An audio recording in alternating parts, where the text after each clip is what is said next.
Um, Today's the first Friday symposium, and good to know that you can hear the piano, by the way. Today is the first Friday symposium that I'm doing. Normally these are Saturday morning, but I am spreading out a little bit. I'm going to be doing Fridays, and then next week we'll do Saturday mornings. So hopefully that covers a bigger audience around the world. We do have Academy members and just people who have gone through the free course that are all over the world, America, Australia, India, China, you name it. So, okay, good. Chris, I'm glad to know that you're enjoying this.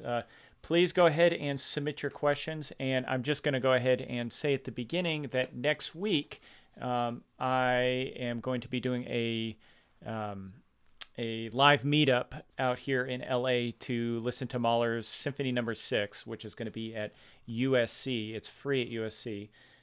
So if you are in the LA area and you want to go listen to a good concert and talk about music, go ahead and check out the Facebook group, the Facebook LA chapter. I'll try to post a link to that in a little while.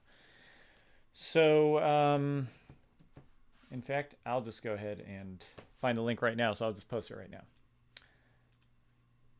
But yeah, so go ahead and submit your questions because I can just sit here and talk, but it's usually a lot more interesting when people start to ask questions. And while you're thinking that up, let me just pull up this link here.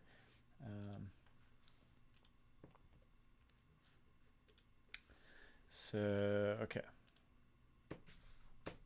So there we go. I posted the link for the LA group in the chat, and if you're curious about it, you can check that out. So yeah, Jack's saying wish he could go. Yeah, the Atlantic Ocean is going to be getting in your way. Then yeah, maybe I'll try to do like a special live stream or something when we're eating dinner beforehand, chatting about the symphony. So I'm excited. I've got a new book that I'm going to be reading on Mahler's symphony. Let me grab it. Oh, no, here it is. So this is Mahler Symphony Number 6 by some guy named Samuels, Robert Samuels. And I don't know. Sometimes these books turn out to be great. Sometimes they turn out to be so-so. And sometimes I feel like I don't get anything out of them. I haven't read this one yet, so I'm not making any judgment calls. But I do recommend if you're interested in a topic or you're interested in something in particular, go look for books on it because a lot of people have probably already put a lot of thought into what you're thinking about, and more than likely you'll learn a whole lot from it. So, and especially too, I remember reading in a theory book. It was Sonata Theory by Hippokoski and Darcy, but you read at the level that you're at. So don't be too upset at yourself if you're reading something and it's not quite sinking in, it's not making sense. The more you read, the more you expose yourself to this stuff, the more sense it's going to make when you read it. So when I read a theory book like this, it's a very different experience than when I was reading this kind of book 5 years ago, just because I've spent so much time reading. So that's just my 2 cents. Go out and find some good books. Jack's asking, what is my favorite Mahler symphony? That's kind of a tough one to answer. I am kind of partial to, I would say, 1, 4, 5, 6, 7, and 9. I would say I listen to the most. Those, for some reason, 2 and 3 and 8 just don't. I just don't listen to them nearly as much. I don't know why. Maybe I just need to unlock the secrets of those. And then, of course, number 10 is one of these controversial symphonies because he never actually finished it. It was finished. I think it's been finished by multiple people, but the best or the most well-known one that I know is by Derek Cook. And he was a musicologist and I assume a composer, and he took it on himself to try to finish it. And it's a cool listen. It's really interesting, but it's something is slightly different. I mean, you're not getting that experience and practical expertise that Mahler had as a conductor. And, Mahler didn't get the chance to make the final choices on his piece. So Not to take away from what Derek Cook did. I think that's an amazing feat to write a Mahler symphony based off of his sketches, but it's just not quite the same. It is cool to listen to. I'm not going to lie. I do enjoy it occasionally, especially the first movement. But to me, Symphony Number 9 is it's just a step above what 10 is. So, let's see. Henry's saying, I hear a lot of Mahler since last been checking over and participating in some of your symposiums. I think he's worth checking out and viewing. Definitely, I would recommend Mahler for everybody. Get your daily dose of Mahler to feel good. It's like an apple a day. Now, Alexandra said, what Mahlerian traits would you like to reflect on in your music? Okay, that's a great question. So Mahler has... it's hard to pin somebody down exactly, especially a composer like Mahler, where his symphonies will cover such vast musical topics and have such vast stylistic changes within the orchestration. But for me, what I love about Mahler is his control of form. I feel like he really understands form and he can play with form in really interesting ways. One of my favorite examples is from Symphony Number 4. And I actually use this in the Academy as one of my little composer workouts. Let me pull up Mahler Symphony Number 4 so you can hear it. The opening, let me see if I can find a good recording. So the opening to this, he's got a little short introduction with the flutes and the sleigh bells. But the main theme, when you listen to it, something feels slightly off about it. It's not quite right. So let's just listen. I'll try to explain it in a second.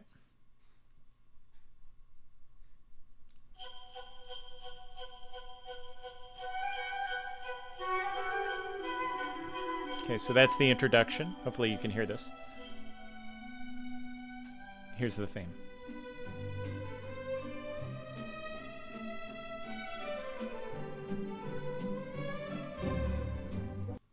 Okay, so when you listen to that theme, it feels very comfortable. It's very classical, very normal. And I would say this is Symphony Number 4. Symphony Number 4 is really his most classical sounding orchestrations. And when you actually listen to the theme and you look at the theme, though, something's different about it. It's only like 4 measures. And I asked myself for a long time, what is it about this theme that makes it work so well? And what I realized is it feels like the second part of a theme. It feels like the consequent phrase of a period. So if you know a period, it's got a antecedent phrase, right? The question, and then it's got the consequent phrase, which is the answer. And I see everybody writing some stuff here in the chat, so I'll try to get to that in a moment. So you've got the antecedent phrase and the consequent phrase. And if you've studied any form, or if you've been through my free course or on my website, you'll know that the antecedent phrase is made up of a basic idea, right? The first 2 measure idea, and a contrasting idea. And then the consequent is made up of a repetition of that basic idea. So you play the first 2 measures again, and then you play a new contrasting idea. Now, it could be related to the original one, could be related to the basic idea in some way, but it's supposed to be different. And what I believe Mahler has done is he's just started with the consequent. And it shows how flexible form can be if you really understand how to use it. He just starts and he goes straight into it. It's like, I'm not even going to bother with the antecedent phrase. I can make this work.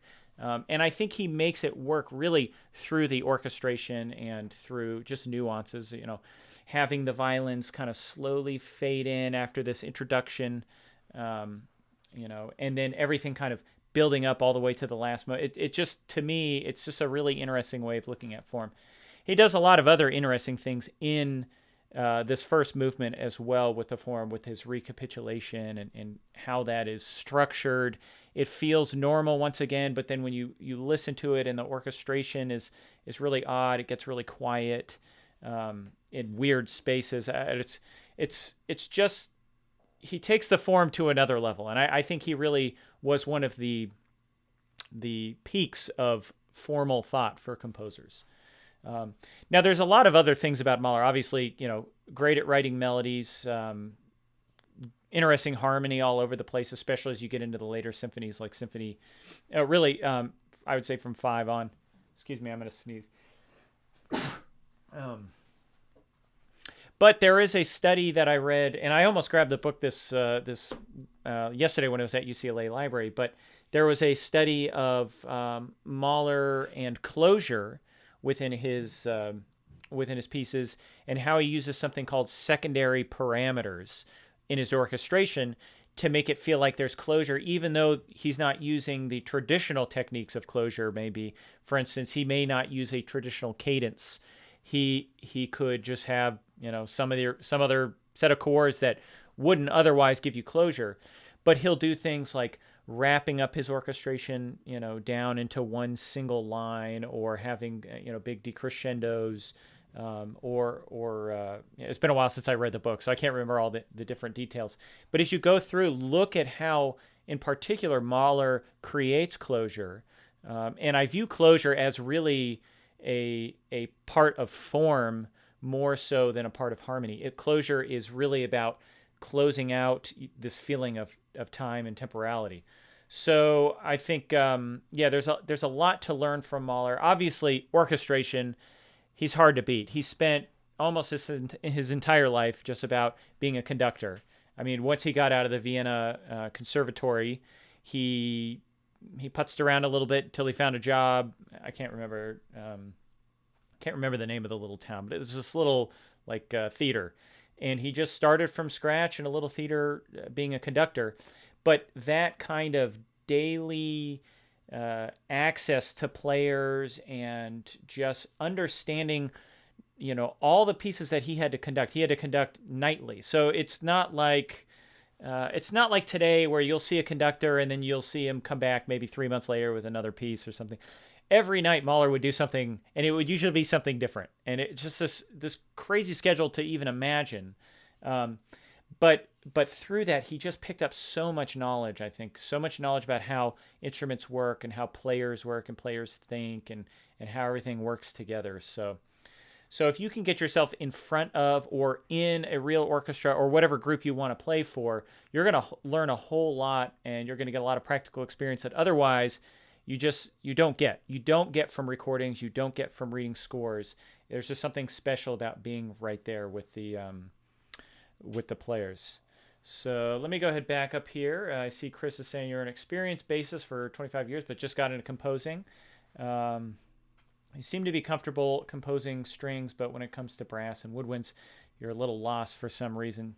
Okay, let's go over this. I see you, Ashton, there as well. Hello, and hello to everybody else who's watching.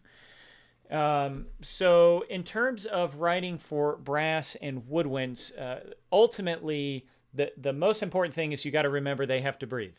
So when you're writing your music and you're writing a line, one, you got to remember that the people who are playing these instruments, like me, I'm a trumpet player. That was my main instrument. I started in 4th grade.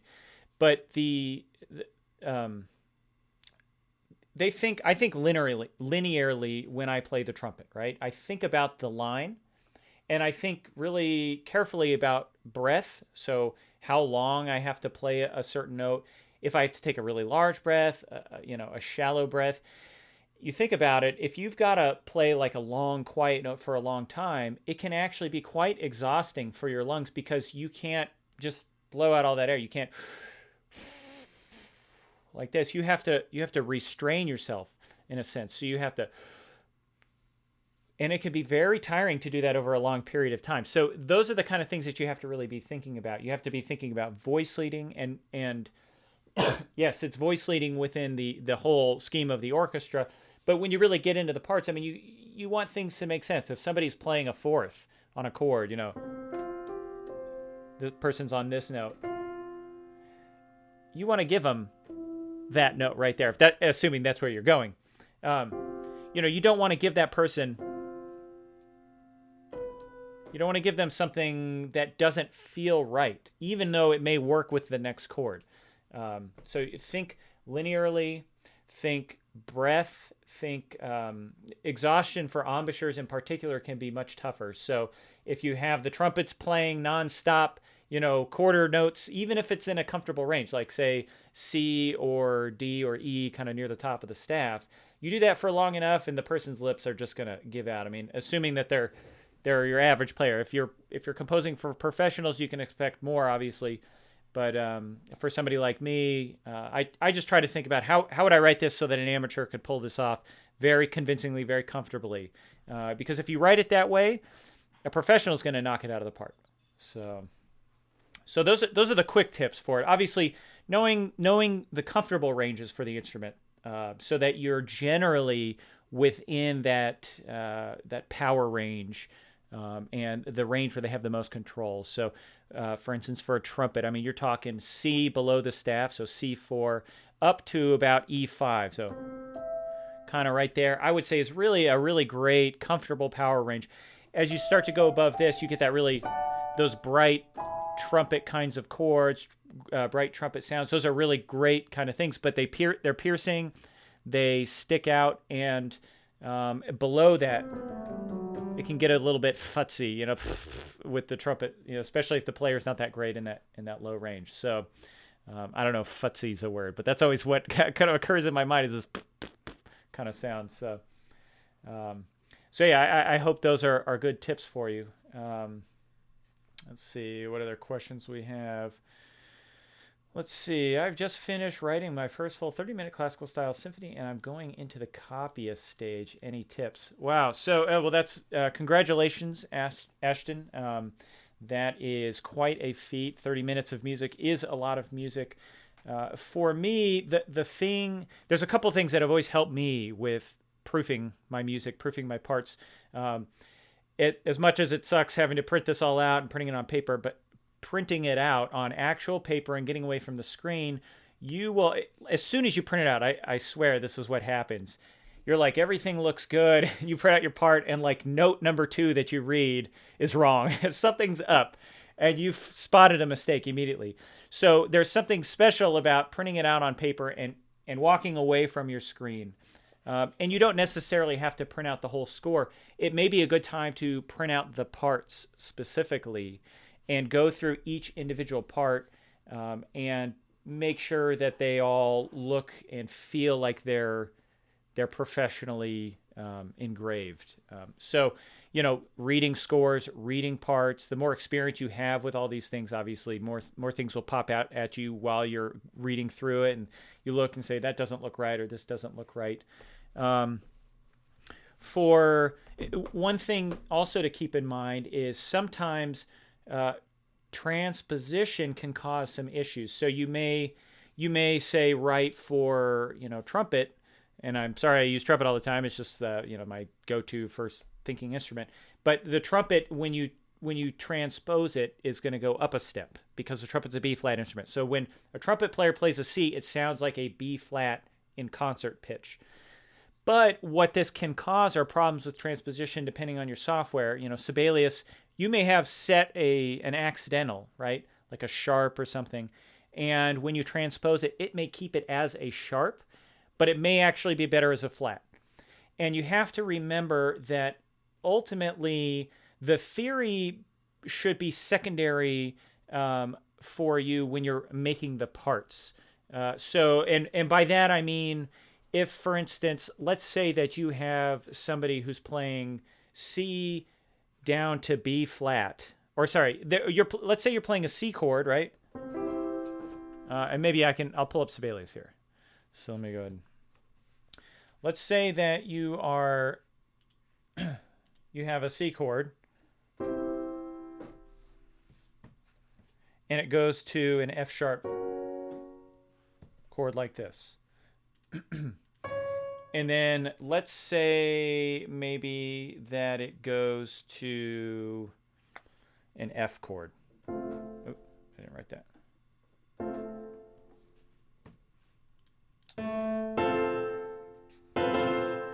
In fact, I'm going to put this down here.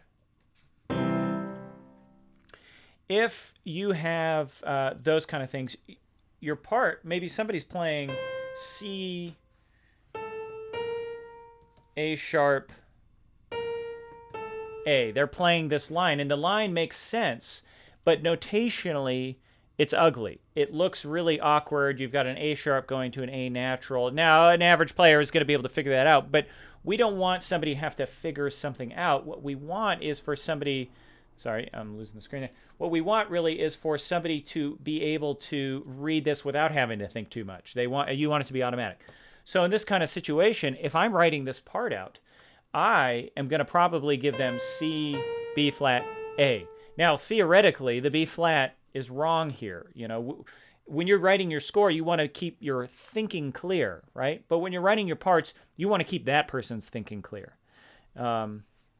So in this situation, you just got to be looking out for what is the right way for that person to read this music. I spend a lot of time on parts, especially if I'm prepping for a recording session. And because out here in Hollywood, a recording session, you've got 3 takes usually. That's it. And if you can't get a good performance in those 3 takes, either you're wasting the time for other takes, so you're taking a risk, or if it's a shared session, you're wasting somebody else's time, or you're just gonna have to call it and say, I'm gonna fix that with samples or something like that. So just something to keep in mind. Spend probably an inordinate amount of time on your parts. Spend more time than you think is necessary, because it's actually necessary. And actually, in general, spend more time on your music once you get it to a finished state.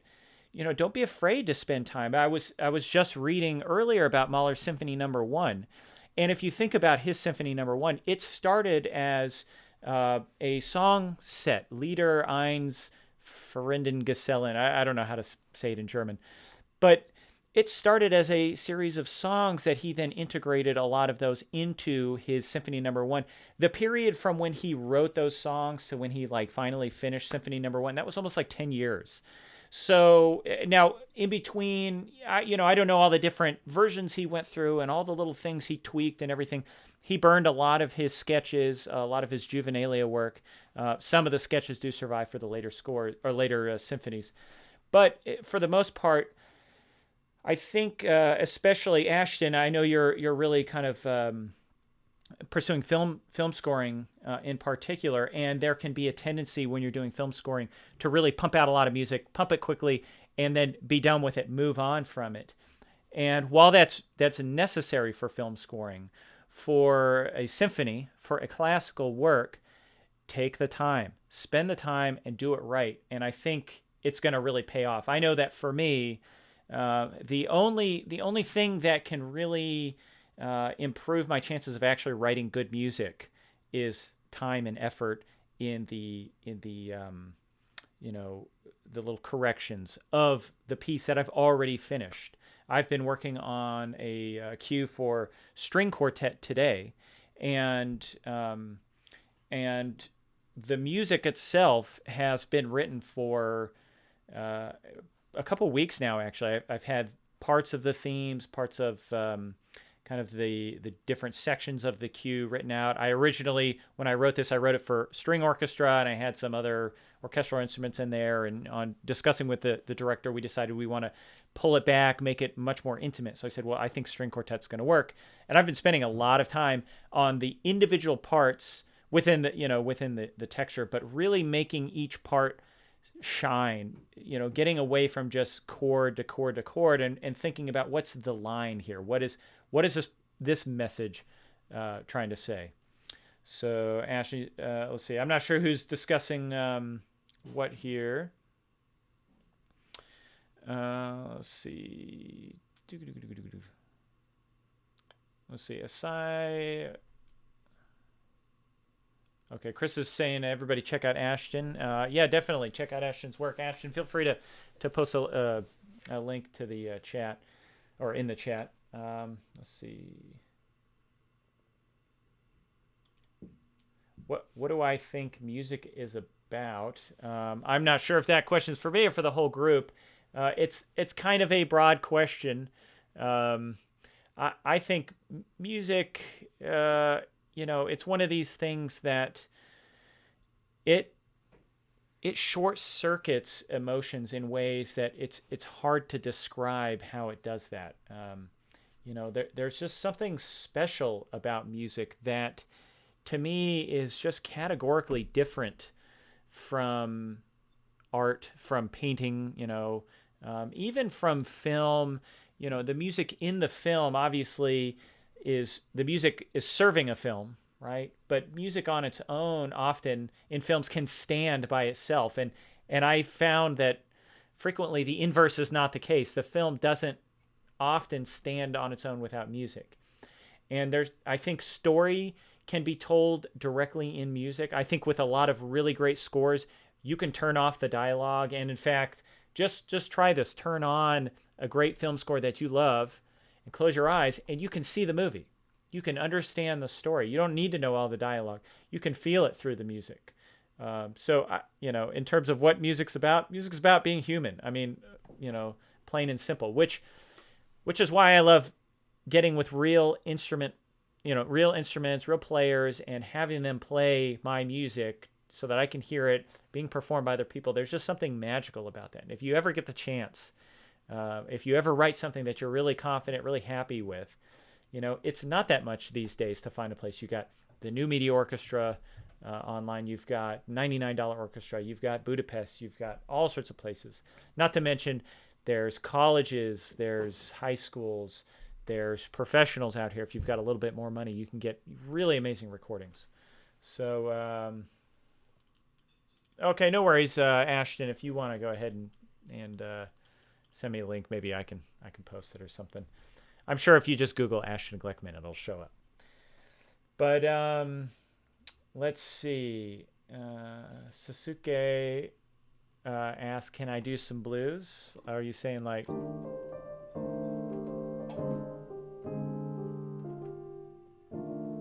Are you saying you want me to play some blues? I'm not quite sure what the question is. I'm a okay-ish jazz pianist. I can play a little bit better on trumpet, but then I can't really accompany myself. Although I have tried that. I've tried playing trumpet and piano at the same time, and most of the time it just sounds terrible. So, yeah.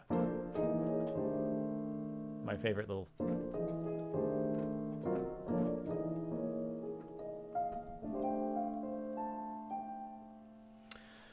Let's see.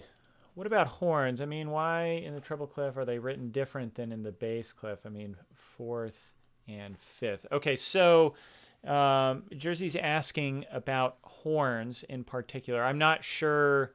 Are you saying they're written untransposed in the bass clef? Because I don't think that's right. I generally, I don't write a lot of super low horns, so I don't tend to use the bass clef all that often.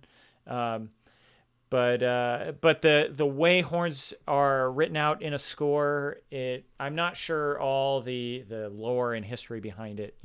Why we go 1, 3, 2, 4. I think on Orchestration Online, Thomas Goss had done a video specifically talking about the history of the horns and why they're written that way. A lot of it comes down to we came from natural horns, so we had horns for a long, long time that didn't have any valves. Working valves, chromatic, rotary valves were only invented kind of the early part of the 1800s. So we would write only notes that were within the overtone series for that natural horn. So you get an F horn, you get just about every key horn. And usually there was specialists that would specialize in playing low horn. And you'd have, I think, like, 2 high, 2 low, or 3 high and 1 low. So now, okay, he's saying in the bass clef it's transposed up a fifth rather than down a fourth. Well, ultimately it's the same thing. You go up a fifth from C, it's G. If you go down a fourth, it's C to G. You're just putting it where it's comfortable to read. You don't want to be reading 6 or 7 ledger lines underneath a treble clef because it just becomes cumbersome. You can't really tell what you're looking at. most of the time I found that transposing instruments are transposing specifically to make it comfortable to read. I mean, if you look at a transposed score, which is one of the benefits of trying to learn to read transposed scores, almost all those instruments, when they're playing in their comfortable range, are within the middle of their staff. They're usually tucked in between a C below the staff and a G above the staff somewhere. And those tend to be the most comfortable ranges for those instruments in the transposed score. So that's just something to think about. If you're looking at a horn part, look at what it looks like to the player. Look at what they're actually seeing and see how that translates to a C score, because it makes composing for that instrument a little bit more comfortable. When you're writing for a horn in C, sometimes it can feel like you're writing too low, but then when you actually transpose it, you're like, oh wow, this actually looks like it's going to be really comfortable. So, and Ashton's saying he's also got an instrument series. Yeah, actually, I think I've seen one or two of those videos, so maybe he goes over those. That would be a good one. Let's see. Can you explain what and how Jimi Hendrix composed his music that was considered bizarre or odd at the time? I mean, I'm not a super Jimi Hendrix expert. I do know that with Purple Haze, and I'm sorry, we're listening to this with piano, not a guitar, but it starts off with this tritone, right? The tritone, he's playing that, and it was just, I guess, revolutionary for rockers at the time. It's tritone. We've been using it for hundreds of years, so. So yeah, I can't really tell you everything that's special about Jimi Hendrix, other than he's cool to listen to. I do listen to Jimi Hendrix occasionally, but to me, it's one of these things. If there's probably somebody who's written quite a bit about it. In fact, I'll show you one of my secrets here. Is you go to Google Scholar, and let me see if I can. Maybe I can bring up my. I don't know if I can bring up my window. Either way, you go to Google Scholar and you type in Jimi Hendrix. J-M-I or J-A-M-M-Y. Okay, so I went to Google Scholar. I typed in Jimi Hendrix here, and we'll see what comes up. In fact, hold on. Let me add some more here. Maybe I'll add tritone. It looks like there's an article on Jimi Hendrix Star Spangled Banner. Let's see. Triadic, modal, and pentatonic patterns in rock music.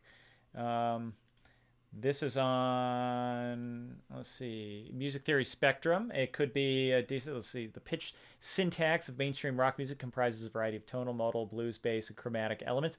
So there's stuff out there, and this is what I try to teach a lot of people, is that you would be surprised what theory you can actually find. Google Scholar, go to Music Theory Online. There's a lot of stuff there. Go to, what's the JSTOR, I think has a bunch of stuff. And just look around for good theory, because you'd be shocked. There is a lot of stuff that a lot of people have written about a lot of other music topics beyond Beethoven and Mozart. And what I try to tell people is all theory is somebody who's thought deeply about music and tried to write it down for somebody else to understand it. Now, sometimes they miss the mark and we don't understand it. Other times they do it perfect, and it just, everything opens up for you. For me, when I read William Kaplan's book, it was like the skies opened up, and I understood now, not so much, obviously I understood form, but it's not so much about the form, it was about how music related to time. And time, you can understand. This is something that I've been really thinking about a lot, that if I were to try to picture, and bear with me because this is probably going to get a little bit weird, but I've been thinking a lot about sketching and the process of it, and what is actually happening in your brain, and more important, what things can you measure that you can actually improve? So, the ideas that I have right now are very much in their infancy, not fully developed yet. But what I was thinking about is if I was going to try to picture music, I would want to picture it in a way that relates to something that is natural for me, something I've been doing my whole life. And when I think about what is one of the critical elements of music that is also just something that we experience all the time, it is that relationship to time. And if you were to close your eyes and imagine yourself walking through your music, I know, okay, this is where I said this is going to get a little bit fuzzy and weird at this point. If you close your eyes and you picture yourself walking through your music, and when you're walking, you're seeing the different scenes. Now, anybody who's been to my other symposiums recently or has watched the replays, you'll know that I'm really working a lot on my orchestration course right now, and I haven't even gotten to the stage of writing the scripts or doing the slideshows or recording anything yet, and it's because I'm trying to come up with a way that's really practical for somebody to think about, and I'm connecting it with something called auditory scene analysis. And auditory scene analysis is how your brain actually perceives the sounds around you in the real world. And what your brain does is it breaks things into auditory streams. So these individual streams of sound that your brain can coherently pull out. And they always talk about the cocktail party effect, right? Imagine you're at a cocktail party. There's all this background noise, but if you're talking to somebody, right, and they're standing in front of you, you can understand usually every word that's coming out of their mouth. Your brain is actually able to segment that information. Everything else turns into background noise. Now, if somebody else comes up, you can usually tell that somebody else is there. You may not be fully focused. It may not be the primary element, right? But it is something that your brain can actually pull out coherently. Your brain can only pull out 3 elements at any one time. Everything else becomes incoherent background noise. Now, this is important, I think, for an orchestrator because it really makes you think about if I were to control my orchestration and have control over my orchestration, I need to be thinking about this. Not how fancy can I get, not how many things I can add, how do people actually hear my music? That is the critical element because it allows you to objectively look at your music for the first time. I feel like there's not a lot of objectivity in the way we compose. And that's something that's hard to get over when you're talking about the value of music. You can't really normally put an objective value on something because what one person likes, another person's not going to like. So there's no objective value to that music. However, there are objective things about that music. For instance, you can hear that music. That's one objective thing about it. You can possibly objectively pull out 3 coherent streams from it with no background noise. That would be potentially an objective statement you can make about it. There could be one coherent stream or say, one stream going on, right? That could be an objective thing. So I'm trying to think about what are objective things, but relate them in a way that is very usable. And when I was thinking about if I were to try to imagine my whole piece, I can't imagine something orally over an extended period of time. And I think this is one of the difficulties in sketching and one of the biggest difficulties for composers to deal with is that you're trying to picture in your head something that's very, very long, something that happens over potentially 10, 20, 30 minutes. If you're somebody like Mahler, it could be an hour, it could be 2 hours. That is a lot of music. But what I can imagine, and I can do it very well, and I can do it in fast forward, I can do it slow, I can pause, I can jump ahead, jump backwards, and I can do it very efficiently. And that is placing myself in 3D space in locations that I know. So I could walk through my house mentally, and I can do it in order, and I could zoom out mentally. And I know I'm taking a lot of steps here, and you have to kind of translate this to your own reality, to your life and where you live. But I imagine you could pretend to pull a roof off your house, and you could kind of imagine the layout of your house, right? This is a lot of the concepts that are used in memory training, right? The memory palace, if you've ever heard of this, where you imagine yourself walking through a place that you know very well, usually somewhere like your house, although you can memorize a lot of memory palaces. But if you connect that now, and this is what I'm trying to do, is connect auditory scenes with visual scenes, right? Visually, your eyes are very dominant. They're usually dominant over your ears, so your eyes can trick your ears. But if you close your eyes, imagine yourself walking through a scene, and you look to your left, and you can see a scene, and you can somehow musically translate that, right? You try to pull out visual elements and tag them musically. Then now you can start to picture and actually project the rest of your music in much more detail. So I know this is all very fuzzy, very wishy-washy, and I don't normally like to be wishy-washy like this, but I am trying to relate something that is not naturally super intuitive, imagining music over a long period of time. It's very intuitive to listen to and experience music, but to try to imagine an entire symphony all at once it's an amazingly difficult thing to do. I know if you've read Schoenberg's Fundamentals of Musical Composition, he has a statement in there where he says, a true composer, when they get an image, they get this image of the entire piece. I can't remember the exact line that he uses. And I don't necessarily believe him. I think he's wishing and he's writing it down, and he's doing it in such a forceful way that it feels like it's truth.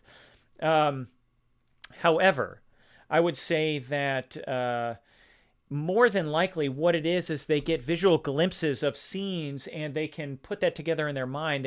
They can see distance, and they can translate that to what that feels like musically. And that's a skill that you could potentially work on. So, I'm interested if anybody has great ideas of how to imagine and picture music over long periods of time. To me, this is like a problem that has to be dealt with. This is a problem in the theory that has to be figured out if we want to make strides in terms of our ability to teach people to compose. I mean, this is something we've been composing now for hundreds of years. Thousands of years, probably millions of years early, if you think about it. Humanoids, some kind of upright thing, has probably been singing for a long, long time, and yet our system of teaching to each other, to me, is very much not well developed. The best tools that we have are still these kind of very clunky oral tools of just listening to something and telling somebody, I think you need to change it like this, or learning some theory, and then trying to turn around and say, how do I actually use this stuff? I feel like the tools are missing, and that's what I'm really working on is building up these tools. So that was a long rambling. I don't remember the question that really got onto that, but either way, that's my thought process for what our job is as composers, trying to imagine this stuff. Okay, so let me go ahead and scroll a little bit more down here. Let's see. What do you think about opera, both as a listener and as a composer? Have you ever thought about trying to compose something like an opera, stage musical? I've thought about it. I personally, I don't listen to a lot of opera. I've tried. I've really tried. I think it's just because it's normally like in German or Italian. I love musicals, though. I think musicals can be very powerful, very great. And it's something I've never really written a lot of songs. I don't write lyrics, so it's not something I would have to hook up with a lyric writer or a librettist if I was to approach that. But that's not to say there's a lot of great opera out there. There's a lot of really great opera that you should be studying. And in particular, if you want to be a film composer, definitely study opera and look at how they orchestrate when somebody's singing. Look at how they orchestrate when they're trying to push the story forward. So it's, opera, great stuff. I just don't listen to it all that much. I'm more of a instrumental kind of guy. So let me see what else is going on here. I see there's some discussions going on, so that's good. Let me try to find some more questions. Oh yeah, Alexander's talking about moonwalking with Einstein. I read that maybe 6, 7 months ago. Really fascinating book. The thing that really stood out to me as kind of the most interesting idea is that your experience of time could potentially increase. Right? Days feel longer, and you feel like you have more days when you remember more things, right? You remember those moments that stick out in your life. You remember them because they're unique and they're weird and they're individual and they're special. And the more of those you can create on a daily basis, potentially the longer your life will feel to you. And that's a really cool idea. So definitely everybody check out Moonwalking with Einstein if you're interested in how memory works. Let's see. So I think there were some questions here about what to study, what music to study. I mean, ultimately, the music that you should be studying is the music that moves you, right? So I'm gonna say all day that you need to study Mahler and Mozart and Beethoven and Bach, and that's great, right? But if it doesn't move you, you're not gonna really get a whole lot of out of it. And I think that's because it doesn't move you. You're not going to be drawn to specific things. But more often than not, those kinds of composers are probably going to move you. And if they don't move you, you're cold and you're hard, and you really need to relook. No, I'm kidding. What you really need to do probably is go to a live concert. Find, say, a Beethoven string quartet that's being played, or Beethoven Piano Sonata, or a Mahler Symphony, or any great work. There's a reason these things get put on the schedules for symphonies still after hundreds of years, and there's a reason why pianists still attempt to play, all 32 Beethoven Piano Sonatas, and there's a reason, all these guys are considered the canon, and it's because their music really is special. It's not just a bunch of dead white guys that, have got hold of everything and said, this is what music is going to be. I really, truly believe that they were composing special music, and they were in touch with special abilities that humans possess. And it only comes through years and years and years of hard work. So that's not to say that, there's not a lot of great pop music and rock music that can really speak, electronic music, anything that speaks to you. Take the time to figure out what makes it work. It doesn't take away the magic. It doesn't make it less special. It makes it more special. You start to listen to music in a different way. Like I said, when I read William Kaplan's book and then I started listening to Beethoven again, you start to really understand, wow, this is how he controlled the feeling of time. And it's just an incredible, incredible experience. So let's see. My mentor takes me to play with a band. He tells me things like, this song is in the key of C, and expects me to play along, but I have no idea what that means and how to apply scales in and out of it. Well, okay, so what I imagine your mentor is doing is throwing you into the deep end, especially if you're playing and you're not reading music, if you're just playing by ear. And this is Sasuke's question, by the way.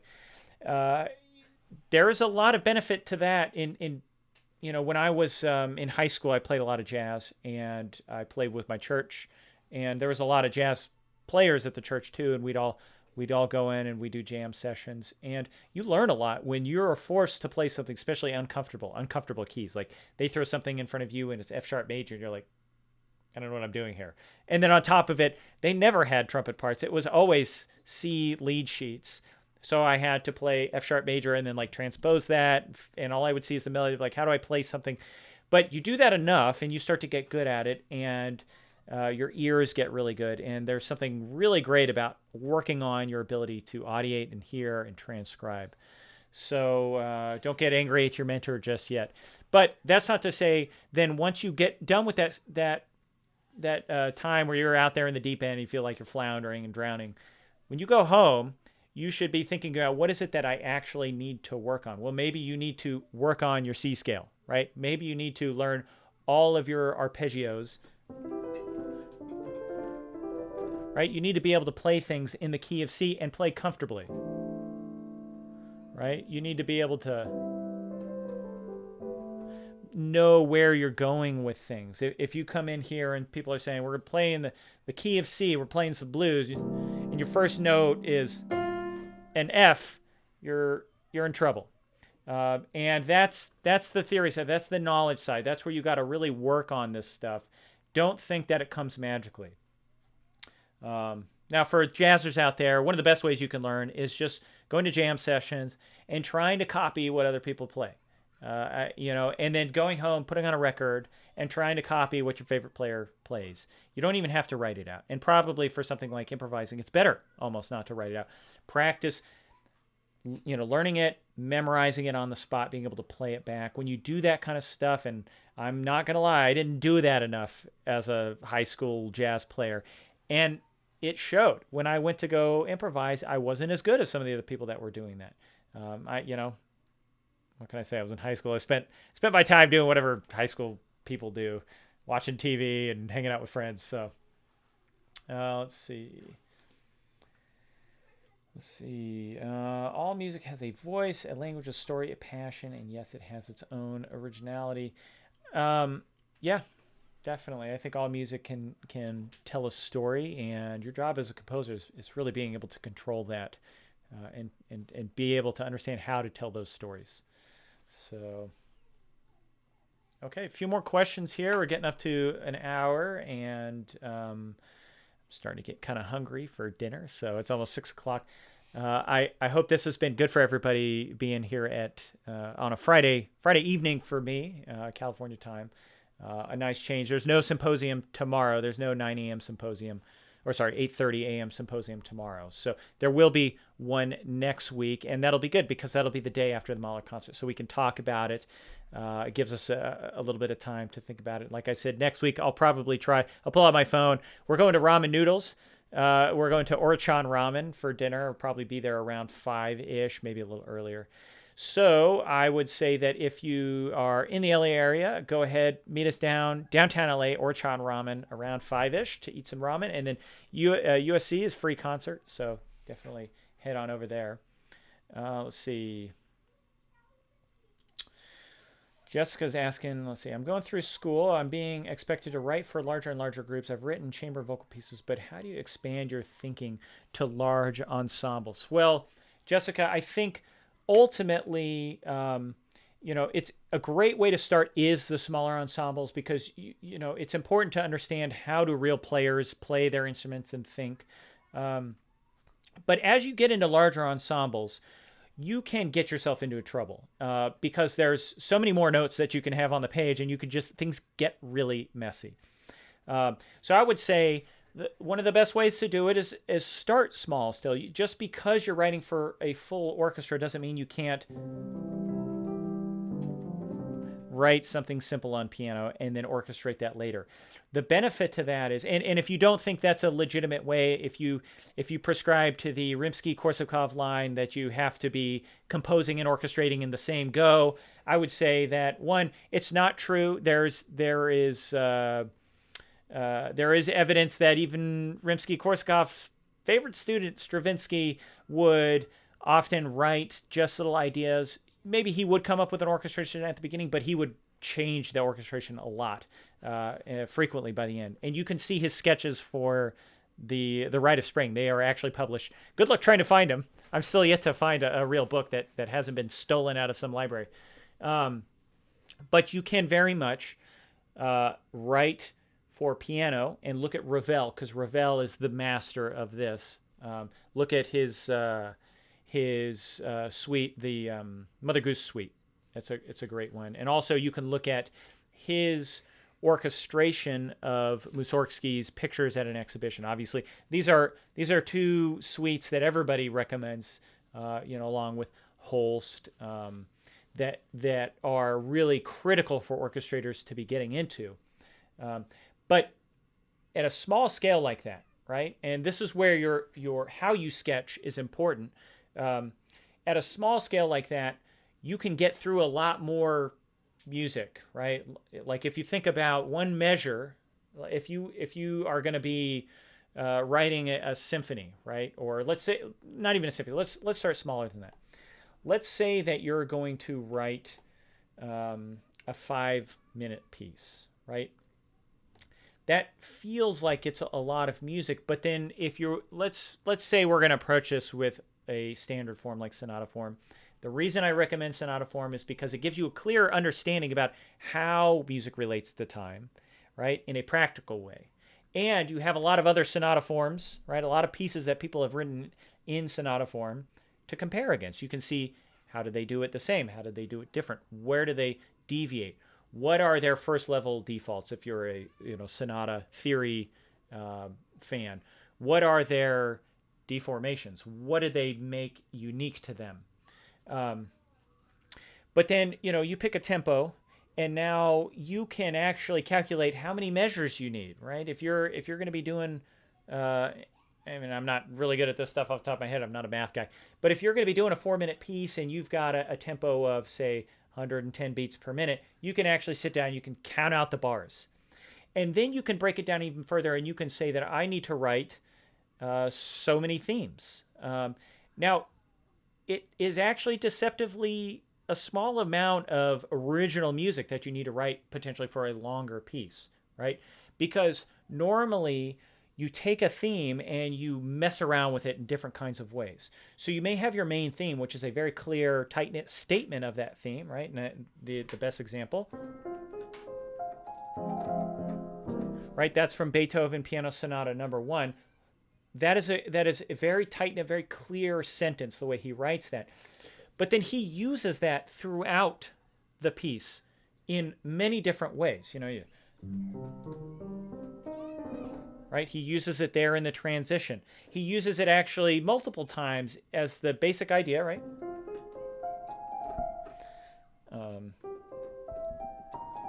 Right? So there he transposes it.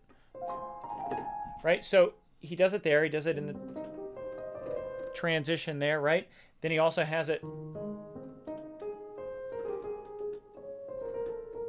That's in the beginning. That's the pre-core of the development section. So now you've got one idea that he's used multiple times, not to mention it comes back in the recapitulation. Then he has his subordinate theme.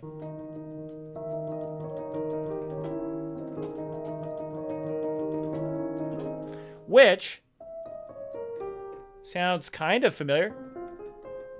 It's the same kind of idea, just flipped around, right? So now he's got a subordinate theme based off of his main theme.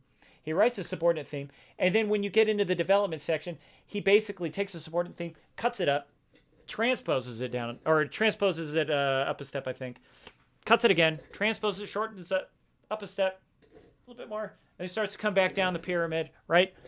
It's surprisingly less music than you think you would have to write, less original, like really hard thinking, where do I come up with a new idea? The rest of it is craft. It's knowing, how do I modulate this? How do I, flip this idea over, turn it into a new idea that's still related to the original idea?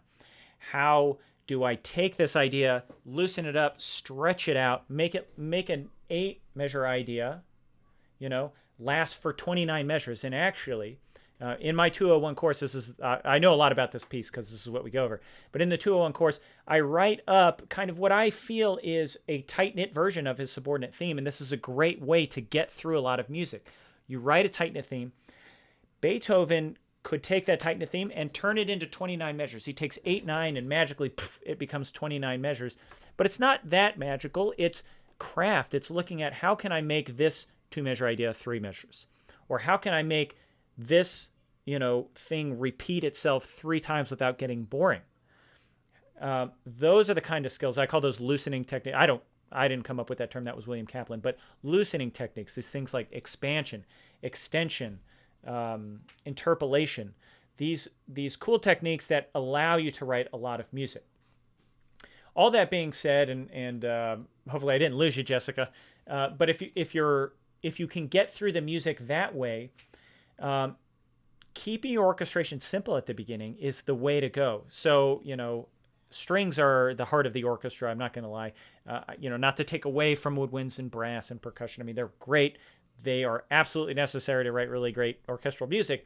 But I would start with the strings and just get your way through the strings, and then try to vary it up a little bit.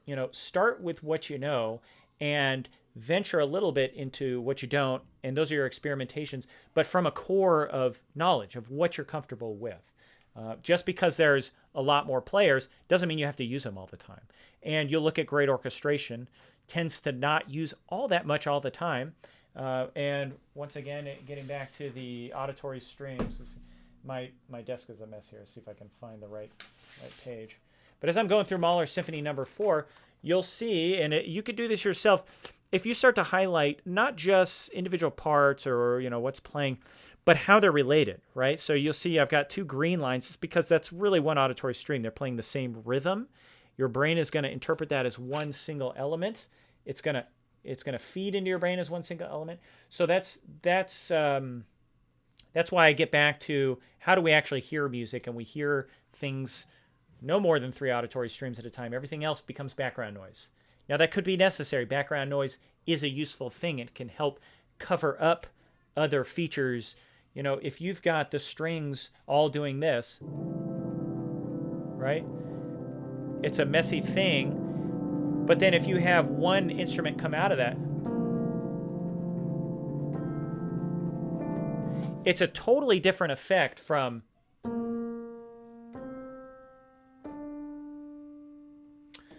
so it's just something to think about with the background noise, incoherence, and total number of streams. Now, if you only have this, and then technically that stream's not incoherent. It's just a stream, right? But now if you start to, I don't know, I'm just playing random notes here. But if you start to add more streams, then this stuff, if it's still going on, will actually become incoherent. Not in the sense of you can't understand what it is. It's that your brain just throws it on as wallpaper. You're just not even paying attention to it. So, and I'm not just basing this off of I think I can only hear 3 things. There's been a lot of studies of this, and they can't get people to really hear more than 3 things. And when I think they do, I think they're tricking themselves. I think it's really just something popping in and another thing popping out, and then they kind of do this kind of stuff. I see that a lot in Mahler's orchestrations. Things that you would look at and say, well, there's more than 4 streams going on here. It's like, well, really, more than likely, it's one thing falling back and another thing falling forward. So here, the example is you do have 3 streams, and then the violins come in. Where's my finger? And then that's the 4th stream, right? But the other ones are fading away. That one's coming in. He's kind of dovetailing things. And I think that is just a useful way to think about things. How does your brain actually hear stuff? So I hope that gives you a good start for orchestrating for larger groups. Don't let it overwhelm you. Keep it simple. Keep families together. So if you've got the strings all playing a chord, and then you've got one woodwind, that's a great texture. Or you got woodwinds playing a chord up here, and you've got the cellos, right? That's a great texture. You can add rhythms to that.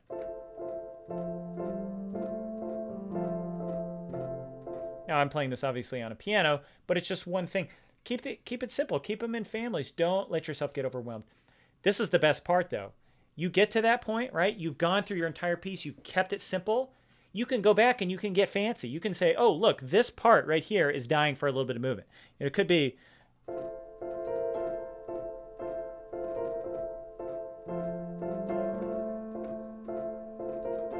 right? You can add that after the fact. You do it. You're like, actually, I don't like it. Let's take that out. Composition is messy. Composition is a process of beginning, moving forward, starting, stopping, tearing your hair out, feeling like you're never actually going to do it, not understanding why you have all these creative blockages, right? And then magically, somehow at the end, there's stuff there and it's your music. And the only way that happens is effort, right? It's just putting in the time, putting in the effort, making your way through it. We're all learning. We're all on this journey. And I am just as susceptible as you to having creative blocks, writer's block. Writer's block to me, and this was something I was thinking about today because I've been kind of dealing with this on a film, that I think the writer's block comes from 2 things. One, we have time, which sometimes is bad, right? Like I'm talking to the director. I'm like, hey, I'm working on this. I'm coming up with the new ideas. He's like, no worries. We're taking our time on this. It's like, why can't you just tell me, turn it in tomorrow? Because then all of a sudden the ideas would probably come. But the other side of it, I think it's less so creative blocks. Like if you sat down, you can come up with stuff, you can come up with ideas. But often I think it's more of an emotional problem. It's the putting this thing that you have to write on kind of a 1,000-foot ledge and trying to walk on the edge. It becomes very, very scary, and it becomes this big deal, and you're like, I'm going to fall off. I'm not going to be able to finish, right?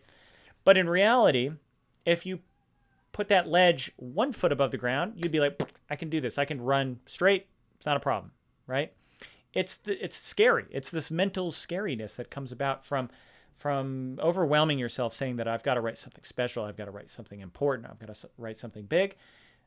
The most important thing is you just have to write something, right? And I think when you do that, you will get over creative blockages. You will get over, this feeling like overwhelm or, not making progress. I know nobody really asked about it, but it's just something on my mind. So, let's see. Let's see if there's any other good questions. Rick is asking, maybe we can't process more than a number of things at once, but isn't the wallpaper important? Absolutely. The wallpaper is a part of your music. The background noise, right? It is a part of your music. One of the benefits of it, if you know what you're doing, is you can, like I said, you can mask certain frequencies. You can take away harshness of things. I don't even know if I'm at that level yet. I mean, that's control of everything. But I would say this. Ask yourself if there is a fourth stream, if there is background noise. Is it important? Does it have to be there? Or is it just making things muddy? Is it just making your orchestration less clear? Often one of the later stages of working on your composition is not adding things, it's taking away, it's subtracting. It's saying, you know what, I got too fancy with this line. I wanted to write this crazy counterpoint, all these lines going out of dissonance and consonants, all weaving in and out of itself. And at a certain point, you're probably like, you know what, I probably just need to tone it down a little bit and keep it simple, because simple is relatable. At a certain point, it takes a lot of skill to handle complexity. And if you have a lot of additional streams, if you are falling into the point of like, I've got 5 individual things going on, you're tricking yourself, because really what you have is 3 individual things going on and maybe some stuff that nobody's really paying attention to. You can probably tone it down, clean up your orchestration. And one of the things that I like to ask myself is, who should the listener be listening to at this moment? Are they listening to the main melody, right? Is it important that you pull their attention onto the focus, onto the secondary melody, right? You got a counter line. Is it that you want them to really focus on the harmony, right? You want them to feel this kind of, the resonance of special harmonies that you're putting in there. Asking yourself these kinds of questions will really help you in terms of what you need to take out. If the harmony is the less important part, let's say you're writing very, counterpoint-based melodic lines, right? Then you don't want to have those harmonic pads in there, even though you may be able to fit them in and they still sound nice. In fact, let me go back to the Mahler here, because a lot of this stuff is in here. Let me find, let's see. Sorry.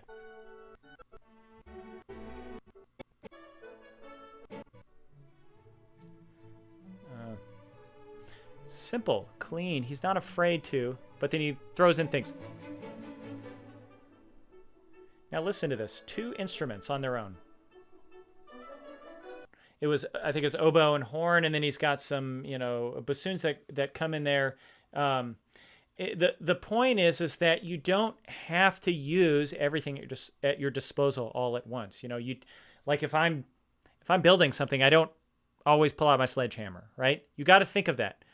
Sometimes you need a fine, like tick tick tick kind of hammer. Sometimes, and that was this moment right here, right? That's your like fine little clipping things away, but then maybe gets a little slight. I need a bigger hammer. He's like, wait, no, I need my sledge for 1 second. And he pulls it in, and he goes, and gets his little hammer again. I can work on this spot, right? Metaphors. Metaphors are these things that are actually, I think, kind of useful. If you're thinking about grabbing a hammer and working on your piece, right? It's a useful thing. What hammer are you grabbing? Are you grabbing your sledge, right? Your sledgehammer is like your brass. You know? Are you grabbing your brush? That's kind of your like light strings, maybe. You're clearing some way. You know, I don't know. I'm just kind of rambling at this point. So I don't want to kill the discussion here because people are talking about what their favorite composer movies. I see Ashton said copying Beethoven, they're talking about that. That is a good movie. There was this kind of cool movie, I think it was in French, about Bach that I think I watched on YouTube. I tend to watch more probably composer documentaries than composer movies. I've never seen Igor and Coco, or Coco and Igor, whatever the one where Igor Stravinsky, had an affair with Coco Chanel. So that one could be good. I'm trying to think. There's a really weird Mahler movie that was made like in the 70s that it's just kind of weird. It was called Mahler auf der Couch, Mahler on the couch. So if you didn't know this, Mahler went to Freud. Mahler actually had a session with Freud and maybe, chatted with him around town in Vienna. So something. Gregory's asking, will this be posted? Yes, it should automatically be posted online within about 24 hours. So if you check back then, it should show up. And I'm going to be using Google Live from here on out, I think, just because it's a little bit easier for people to access. We lose other people talking and asking questions, but you can just type your questions, and I think that's a little bit cleaner. But I think that's a good place to cut it off for the night. I'm sorry if I didn't get to any of your questions. If anybody has one last burning question, we can probably get to it. Let's see. Maybe I'm getting ahead here, but philosophically, I think music as a way of creating emotions, in particular contrast, is important. So if you're skilled, can't you play clarity versus mud? Absolutely. Mud is it's a texture. Mud is a thing that you can use, right? Clarity is a thing that you can use. They're all tools, right? There's a perfect example, right? If you're thinking about mud, right? Mud, drywalling, right? Mud can help smooth things over. You can get rid of irregularities, and you can make things feel very smooth with mud, right? But you don't want to go overboard with mud because it would just get crazy. You're kind of losing what's the point of having your drywall, right? So yeah, I'm not making a judgment call on background noise, on incoherent streams, on one stream versus 50 streams, right? This is not a judgment call. I'm trying to relate it to auditory neuroscience and the way we actually hear. So just because it's incoherent doesn't make it bad. Just because it's coherent doesn't make it good.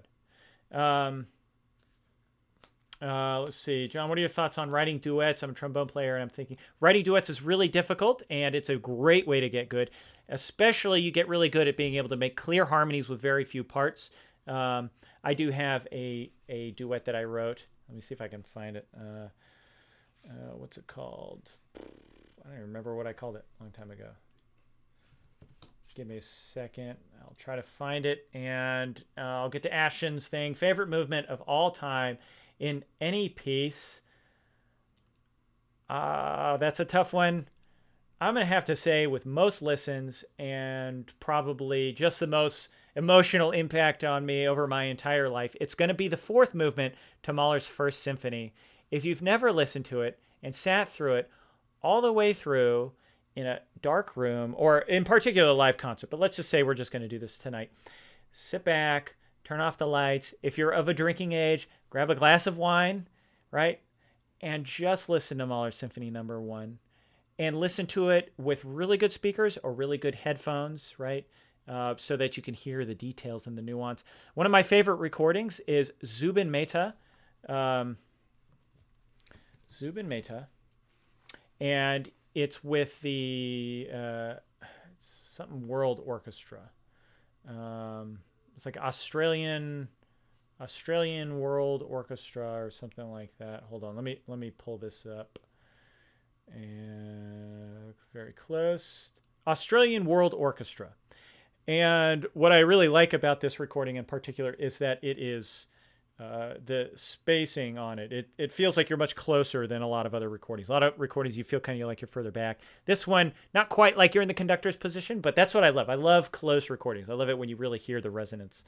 And in particular, one of the reasons I want to show up early at the USC concert is because I want to get like front row tickets, or not tickets, but front row seats, because it really is, it's incredible. When you hear a Mahler symphony in the front row, your life is going to be changed. So especially Symphony 6. Oh, there's too many good movements. Darn you, Ashton. That's a tough one, because the slow move, the andante, which sometimes is second, sometimes third to Mahler Symphony 6, it's so powerful. The best recording that I know of that, and you got to watch it on YouTube, it's the one with Leonard Bernstein, who is conducting the Vienna Philharmonic, I believe. And at the end, you can see tears coming down his eyes. I mean, absolutely incredible. Now, we're going to experience this thing live this Friday. Unbelievable. I've heard it with the LA Phil, so that was an amazing concert. I'm not going to lie. But this is going to be good. USC is like the feeder for the LA Phil and studio musicians out here in LA. So definitely great. Let's see. Some thoughts. Besides imitating others, playing their tunes and developing skill, writing notes from what I hear. I'm not sure what the question is there. Yes, imitate other composers. Do it to learn. There's nothing wrong with it. Every great composer has imitated other great composers. And then eventually you start to come up with your own stuff. That is your unique voice. Your unique voice, really, it's about the choices that you make over periods of time. Could Beethoven say what his unique voice is, or Mahler? Probably not. We can, looking back. But they wrote in their voice from the beginning. You can only spot it over a lifetime of work. And you can only spot what that is after really a lot of work. A lot of craft has been developed. Dance Macabre, amazing piece too. Yes, very good. Singing solfege. I'm not sure if this is a question. I hated it in college, but I think it's a good skill. I don't ever do it anymore. But yeah, sure, why not? Let's see. Prokofiev Symphony No. 5, first movement. Haven't listened to that one, funny enough. I don't know why. Shostakovich Symphony No. 5, fourth movement, though, is an amazing movement as well. Very cool. Very, very quintessential Shostakovich. Tchaikovsky Piano Concerto No. 1, first movement. Definitely also the Tchaikovsky Violin Concerto, first movement. Octet, Mendelssohn Octet, first movement. There's so much great music. It's just like, I don't even know how we ever, let alone trying to read all the great books out there, trying to listen to all the great music. It's just so hard. I don't know what to do. I'm sorry, everybody, that we can't pause time and just listen to all this together. Beethoven, Symphony 7, Movement No. 2. There's no such thing as cliche when it comes to listening to great music, Ashton. Don't worry about it. That is absolutely an amazing piece of music. The only way we're going to get there, and we're all trying to get there, is effort, right? Reflection, putting in the time, learning from your mistakes, and just developing, taking that time. So I hope everybody has enjoyed this symposium, this Friday evening symposium, and I hope to see you guys next week, Saturday morning. And if not, try to make the next one, which will be a Friday evening. And I apologize if I didn't get, yes, Katy Perry. We'll leave with that. The most amazing music in the world. Katy Perry. No. I'm being facetious here. We've all got something to say. We've all got music inside. We all are trying to answer this unanswered question of where are we going with all this. So I would say whatever is inside of you, whatever music is inside of you, get it out there. And if you're having trouble getting it out there, head on over to artofcomposing.com, because I've written like 120 articles on the process. I've got free courses. I've got paid courses. I've got mailing lists. I've got it all. So go ahead, head on over there. Email me your questions. Actually, no, don't email them to me. Post them in the forum so that everybody else learns from them as well. And if you want to email them to me, just realize sometimes I miss emails. Sometimes they get lost in the sauce. Sometimes they go to the spam. Sometimes I just don't get to them for like a month. And I've emailed people like years later, and I apologize, but it's like I get like a bazillion emails that pop up, and I want to give thoughtful answers for everything. That's why I say if you post it in the forum, I give a thoughtful answer there, and then you can go there and you can learn from somebody else's question. So more than likely, somebody's already asked that question. So yeah, until next time, go write some music. I'll talk to you later.